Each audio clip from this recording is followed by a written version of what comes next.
मैं कुंदन हूँ दैनिक जागरण से। मेरा एक सवाल है कि चिराग पासवान को लेकर भाई ये संशय खत्म हो चुका वो एनडीए में है। एनडीए के लिए इतना महत्वपूर्ण कैसे है चिराग? अब ये तो जाकर एनडीए वालों से पूछिए कैसे महत्वपूर्ण। देखिए, जिस भाजपा को आप लोग इतना ताकतवर समझते हैं, ये देश मान रहा है, अमित शाह, मोदी वगैरह, अगर आप इनको गहराई से, करीब से अगर देखना, जानना, समझना चाहेंगे तो आपको पता चलेगा कि जहां पर इनके खिलाफ लोग या राजनीतिक दल खड़े होकर मजबूती से चुनाव लड़े और इनको हरा दिया, वहां पर कभी इनकी हिम्मत नहीं हुई फिर से खड़ा होकर चुनाव लड़ने की। तो बिहार वो भूमि है जब 2015 में अमित शाह और मोदी अपने सारे प्रयास के बावजूद उनको सफलता नहीं मिली।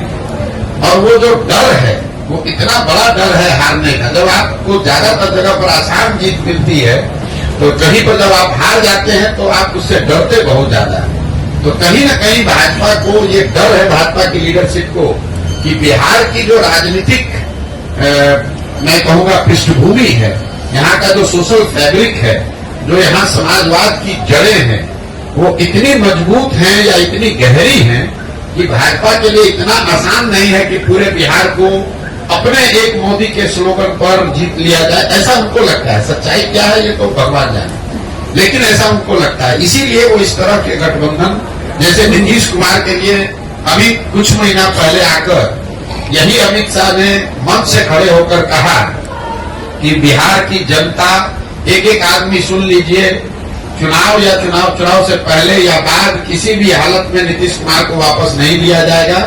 इनके लिए भाजपा के दरवाजे हमेशा के लिए बंद। वही अमित शाह जो इतनी बड़ी बड़ी बात बोलते हैं, ये लोग दावा करते हैं हम 400 सीट जीतेंगे। नीतीश कुमार जैसा आदमी जो कि बिहार में रहने वाला साधारण राजनीतिक समझ रखने वाला आदमी भी जानता है कि नीतीश कुमार के राजनीतिक वजूद बिहार में अब कोई बहुत मजबूत नहीं है। ये उनके राजनीति का अंतिम दौर है। लेकिन अगर वो भी वापस आ रहे हैं तो भाजपा को उसको मानने, स्वीकार करने में कोई दिक्कत नहीं है। तो ये इसकी वजह यह है कि बिहार की राजनीतिक भूमि को भाजपा इतना आसान मानती नहीं है। चाहे वो चिराग हो, उपेंद्र कुशवाहा हो, मांझी हो, नीतीश हो, चाहते हैं कि जितने लोगों को साथ में रखे ताकि ये खतरा ना हो कि कहीं 40 में 2-4-5 सीट का नुकसान हो जाए। और दूसरा, ये बिहार के लोगों का दुर्भाग्य रहा है कि ये 40 सीट जो है, इसके लालच ने बिहार को बर्बाद कर दिया। विश्व के स्तर पर अफ्रीका के बारे में बात कही जाती है कि अफ्रीका के जिन देशों में बहुत ज्यादा खनिज है, वहां पर सबसे ज्यादा गरीबी है।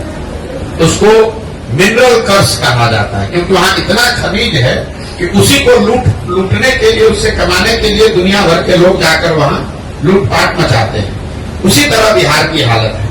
बिहार से 40 सांसद जीत कर जाता रहे, उसके लिए राष्ट्रीय दल, पहले कांग्रेस और अब भाजपा, ये कुछ भी करने को तैयार है। आपने देखा कांग्रेस का जब शासन था, इसी कांग्रेस ने बिहार को लालू जी के हवाले करके छोड़ दिया। उनको ऐसा नहीं कि मालूम नहीं है कि बिहार में कितना बड़ा जंगल राज लालू जी के टाइम में था।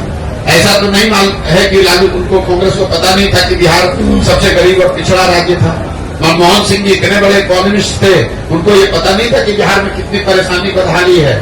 इसके बावजूद उन लोगों ने लालू जी को अपने कंधे पर बैठा कर रखा, क्योंकि वो चाहते थे कि बिहार से 20, 25, 30 सांसद जीतकर यूपीए की सरकार को मदद करते रहे। तो जो काम कांग्रेस ने लालू जी के साथ किया, वही काम आज भाजपा नीतीश के साथ कर रही है कि नीतीश को साथ में रखो, चिराग को साथ में रखो, इन लोगों की मदद से 30-35 सांसद हम लोग का जीत कर जाता रहे।